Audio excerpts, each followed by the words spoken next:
Ironically enough, as I'm scripting, I'm being contained in a room so silent the loudest noise is the AC. Despite the hundreds of people in this room, it truly is a beautiful metaphor for isolation.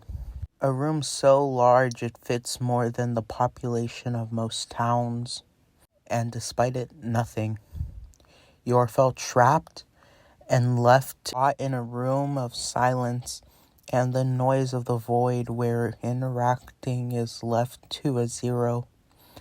And even with all that, there is a small few who are enjoying their time loudly and laughing and smiling while they do, even in the face of those who sit in silence, in the face of those who quietly sit and suffer. Every single person who is in that room watches them with envy, but most prominently anger, as they are left out of their fun and sit pathetically watching their interactions. But most of all, that is the best example of isolation. It is cruel, unjust, and a horrible feeling, where the victim's only option is to sit idly and in anger and let their madness fester, as their brain rushes with questions like, why is that not me? How come I'm the one who is left out? Do I deserve this? What did I do wrong? And dependent on the person, this was out of two outcomes, either self-pity or unappointed anger, both being the catalyst for what some referred to as insanity. Today, I'll delve into both and what exactly happens and what is the results of these happenings. Hi, I'm Mìhkel. How's your day going? I wanted to begin this episode a little differently, try and do a hook at the very beginning instead of just delving right into, hey, how's it going? Thanks for stopping by. Wanted to do something fun and then say hi. So, yeah, you could tell I was pretty angry when I wrote that. I just finished a really long test only to be rewarded by waiting for God so long. So, yeah, I was kind of angry when I wrote that. But who cares now? Because it's episode 3, baby! Woo! Today, I am alone again, which is fitting for the theme of today's episode, isolation. Oh man, it's gonna be a fun one, trust me. I mean, it's gonna be kind of sad, if anything, but that's kind of what makes it fun if you really think about it. So, I'm excited to get into this. It's been a weird week, but yeah, let's do this. I'm excited. Hell yeah. So, like I said, isolation can result in two things: self-pity and unappointed anger, both of which being the result of isolation, and are all dependent on who the person is, and a lot of the time, isolation leads to a mixture of both, although one factor is typically more prominent than the other. So, I'm excited to dive into this. Also, in addition, I am not a professional. None of this should be stated as fact. And it is all loose theory and my personal ideas on how it works. If I get something wrong, shit. If I get something right, cool. Though, I guess there is no right or wrong with the human brain. It's so odd and ununderstood to the point where there is no real understanding. So technically all that I'm saying is correct, but also none of it is correct at the same time. This is all thoughts. Everything is, really. There is no way to prove anything in reality. But enough about that. I want to delve into the first topic of today, which is what is the difference between self-pity and unappointed anger. Well, like I said, both are results of isolation, but there are different ways that one experiences isolation. One can either experience isolation with a form of self-pity that's resulting in them garnering more and more depression would be the correct term, I guess, and feeling general feelings of sadness and just hating themselves, really, creating a self-hatred. And self-pity is really the sad result of these two. One where the person who is a victim of it typically is just not in a correct mental state and is left sad. But I will go more into what exactly happens during self-pity later on in the podcast. But now I want to move on over to unappointed anger. Unappointed anger is the other reaction that one has towards isolation, with unappointed anger being a more just general hatred for the situation you're in, and instead of boosting and succumbing to self-hatred, someone instead just garners hatred towards others as a result of isolation. And as an inverse of self-pity, the person who suffers from unappointed anger starts to just hate anyone, other people, really. So it truly is two polar opposites. One being self-hatred and the other being, well, general hatred. Now, one person doesn't always go through just one. It's always a mixture of the two. Just one is more prevalent than the other. Which I will also get into later. I sound like a broken record saying that over and over, but trust me, it'll make sense. So let's get started with the first topic, and that is self-pity. What is self-pity? Well, like I said, self-pity is a self-hatred that builds up inside of someone until they just all out just hate themselves. Self-pity is when someone is locked away from the world so long that the only anger that they can point to is themselves. They can only reflect bullets in an empty room. Self-pity is where someone just hates themselves, and the anger that they produce from isolation just projects back to them and hits them smack dab in the face. But what exactly happens during self-pity? Well, like I said, it's a self-hatred, but that's extremely broad. What actually happens during these events? Well, within context of isolation, self-pity happens where someone is locked away from society and are left with themselves and their room, where oftentimes the only interaction with the outside world is via the web, where the only social interaction is via social media. And usually the idea that garners whenever someone looks at other people who are having fun on social media is, what am I doing wrong? How come that's not me? Why can't I be the people in this video? Whenever someone posts a meme that's trying to be relatable, the person who looks at it, instead thinking, oh, I do that, instead they think, why am I not doing that? Self-pity is really just sadness. It's not knowing why you're just not as cool as everyone. Why me? It's an extremely common phrase when in self-pity, where someone just wants to be another person so bad. They desire what they don't have. And oftentimes when someone wants to be like someone else, they look at their current self and think, why am I like this? Because if something is bad with me, then my entire being must be bad. Self-pity is when people start to reevaluate themselves, their personality, the way they look, the way they interact.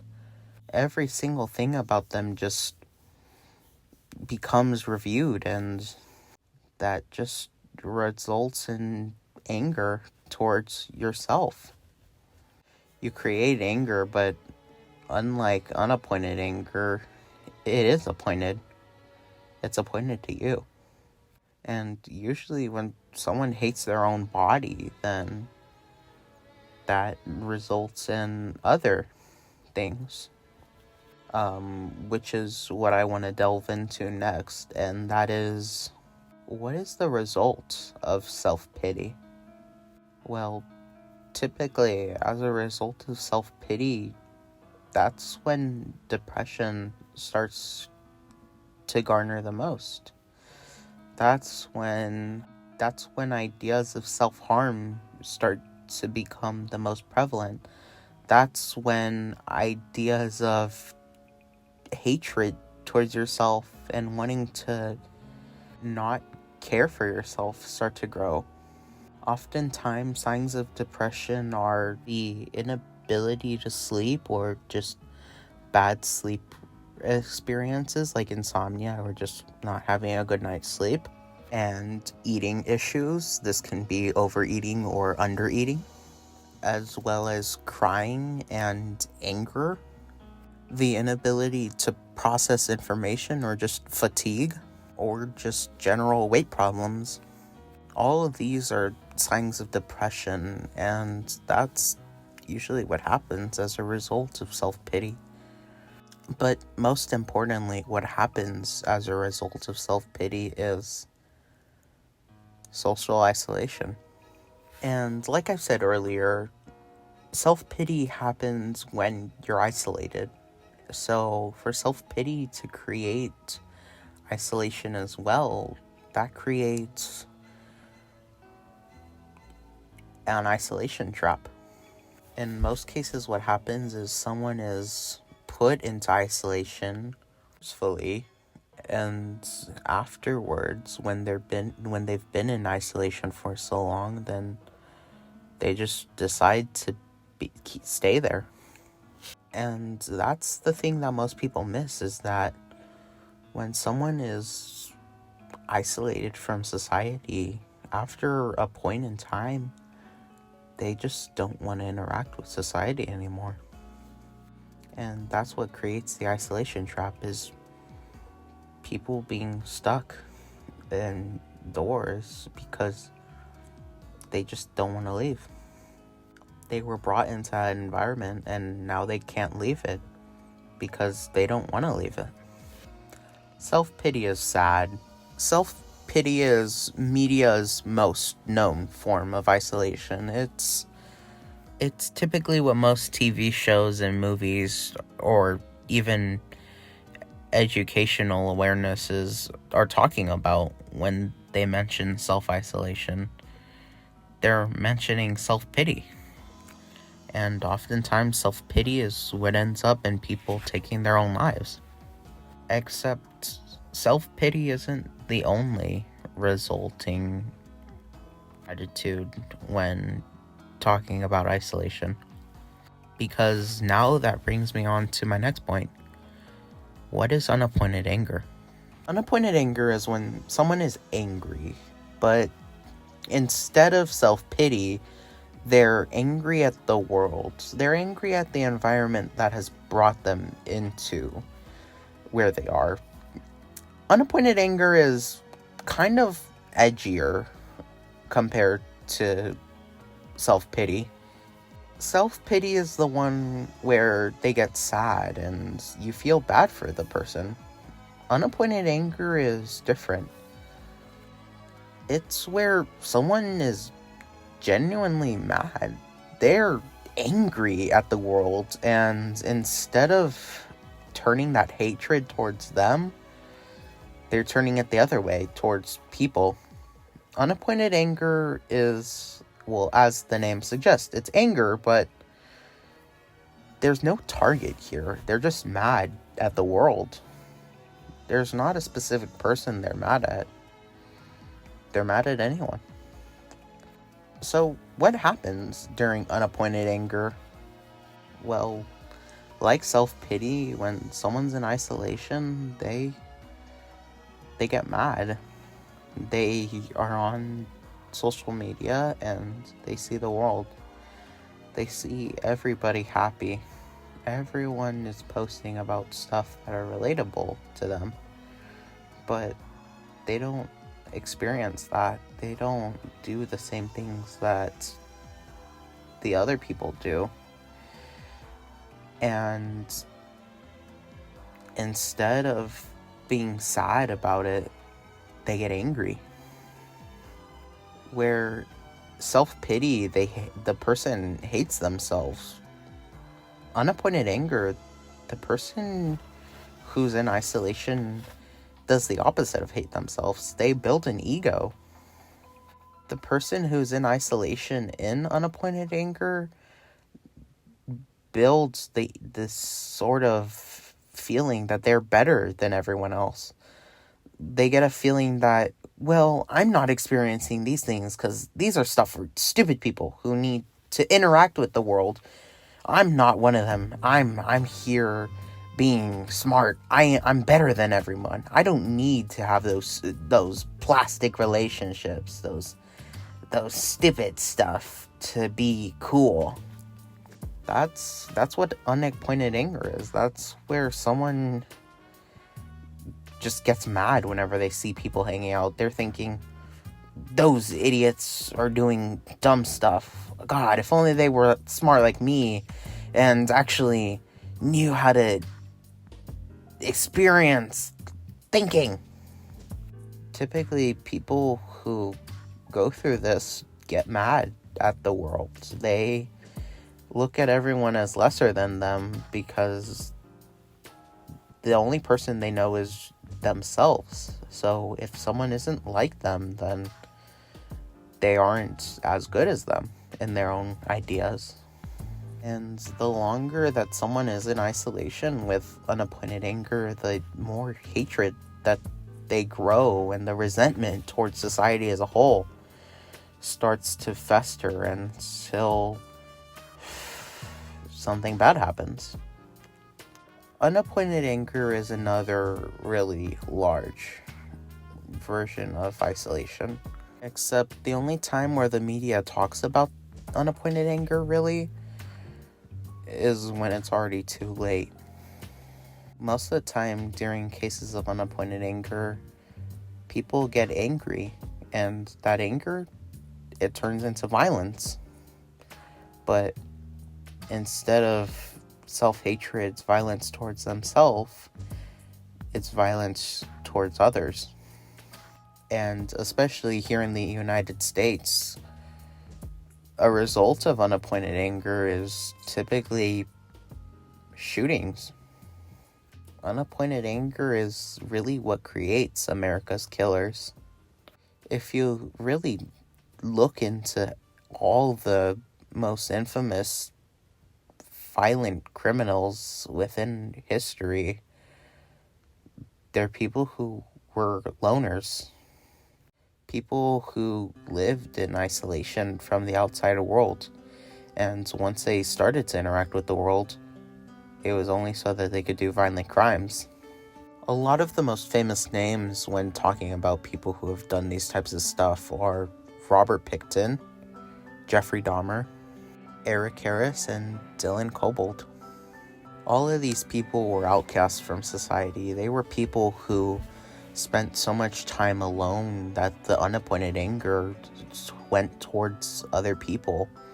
That's when they started hurting other people, is because they were left alone with nothing but themselves, their thoughts, and the hatred that they had. The hatred that went towards the world around them. The sort of hatred that is really only talked about when the deed is done, when they've stopped. It's really sad to think about how social isolation can really only lead to two things: either hurting someone else or hurting yourself. And those are just the effects that come when someone's isolated from society, which really goes to show the human mind. Humans are social creatures. I've said this in multiple different podcasts because, it's a common line. Humans naturally were made to interact with each other. We talk with one another, we speak with one another, we communicate in so many different ways. And when that talent, when that interaction is taken away from someone, then that's when they start to get angry. That's when they get violent. And that violence can really only go two ways, either to themselves or to others. This really shows how these two things are so different, because one is hurting yourself and the other is hurting other people. And it's interesting because they're both products of the same thing. It's really just how the brain interprets it and decides to take these feelings and aim it at others. So now that I've talked about these two different experiences, I want to go into which one I am. Am I someone who suffers from self-pity or someone who suffers from unappointed anger? Well, it's like I said, there is no experiencing just one. Someone within isolation always experiences two. It's just which one is the more dominant force. And especially for me, that most dominant force is self-pity, really. So now we get to the point in the video where I talk about my experience throughout isolation and give a first-hand description and example of what self-isolation does to a person. So without any hesitation, let's move on to my experience with isolation. I'm alone. I don't get any notifications on my phone. When I go to school, I talk with no one. And then repeat to the point where all I do when I get home is just lay there. I don't do anything. The only interaction I have with the world is on my phone. I watch videos. I look at Instagrams. I do other stuff, but I don't actually talk to people. I'm left alone and by myself without anyone to talk to. The moments where I do get to talk to someone are rare and short, and it hurts. And sometimes I'll look at other people and I'll see they're happy and they get to react and talk to people the way that I don't. And I hate it. I'm angry. I'm mad. I look at those people and I think, God, idiots. God, if only more people were like me. I get mad. Whenever I look at someone, I'm like, why are they like that? They're so weird. But when the anger finally washes away, the only thing I'm left with is just sadness and envy, wishing that I was more like those people, because that anger isn't worth anything. So it just washes away, And when that goes away, I'm left with having to realize that I wish I was like them. I wish I could talk to people and experience life that other people do, but I don't. I'm different. I hate being different. I hate that I don't talk to anyone, and it just hurts. After a bit, I don't hate it anymore, but I do at the exact same time. I despise being alone, but for some reason, I despise talking to people even more. I don't like talking to people anymore. Whenever I talk with someone, whenever I hang out with them, I get mad. I don't want to be there. I'd rather just be by myself or alone in a room with no one else.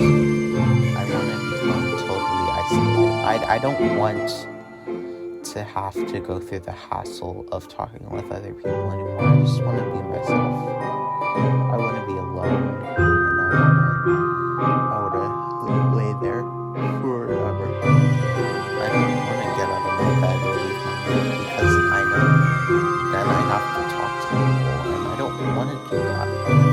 And sometimes I'm alone and I'm fine with being alone, and I actually enjoy it. And then other times reality hits me and I hate it. I hate every bit of it. Every moment that I'm by myself, it just sucks. It's not fun. What can I do? I've tried. Every time I want to hang out with someone, it doesn't work out. So something's just it's wrong. I don't know what I do, but something's wrong with me apparently, and it hurts. I say that a lot because that's what isolation is. It's pain. It sucks to be alone. I hate it. And that's all my life is just being by myself, and then on the occasions that I do talk to people, I deem it rare. And I treat it like it's rare, which results in me putting a lot more care and attention into conversations. Care that I get offended when I don't receive back, because other people talk to others so much that they don't feel the same amount of energy each time they text someone. And when someone doesn't give me the same energy that I give them, then I get angry, because it makes me think, no, they just don't care at all, because they don't put in the energy that I do. And it hurts me when they don't do that, because each person I talk to like a best friend, like they're someone who's actually important in my life, and that is who they are. They're someone important to me. But what happens is I figure out that I'm not someone important to them. So it personally, it hurts. And it's happened a few times where I'm talking to someone and I realize they don't give as much as a shit as I do. And it feels bad. But I can't do anything about it. So I back away. And typically those types of interactions are what keeps me away for so much longer, is when I realize that just other people don't care as much as I do. And so I back off indefinitely. And so now we get to what was the result of my experience. And as a result, I've learned a lot from my previous actions, and I know a lot more now. I use that isolation as time to think and process the world around me, and it helped me better understand just my life. But that was only my experience. God knows what it would have been like for anyone else but me. I was fortunate to be smart and be able to somehow manage through all of it.